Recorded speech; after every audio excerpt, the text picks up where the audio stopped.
बिस्मिल्लाहिर्रहमानिर्रहीम। Welcome back to Sana Khan food secret YouTube channel. नाज़रीन, pigmentation के लिए सबसे पहले आप दूध ले लें, कच्चा दूध, उसमें कॉटन डिप करके आप अपना फेस साफ़ कर लें।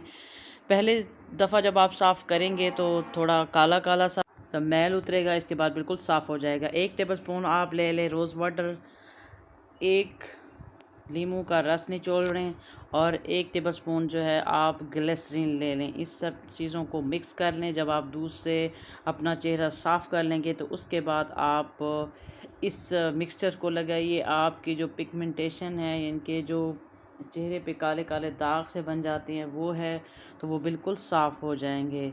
तो ये आपने लाजमी इसको ट्राई करना है। इंशाल्लाह ताला आपका जो फेस है वो बिल्कुल ग्रो करने लग जाएगा। तो इस तरह से पहले आपने दूध के साथ कॉटन डिप करके वो आपने पहले सा लगाना है। उसके बाद आपने जो मिक्सचर बनाया है उससे आपने इसको अच्छी तरह से क्लीन कर लेना है। तो इससे क्या होगा कि आपका फेस फ़ौरन ही बिल्कुल साफ़ हो जाएगा कि आपको यकीन भी नहीं आएगा। उम्मीद है आपकी टिप आपको पसंद आई होगी। अल्लाह हाफ़िज़।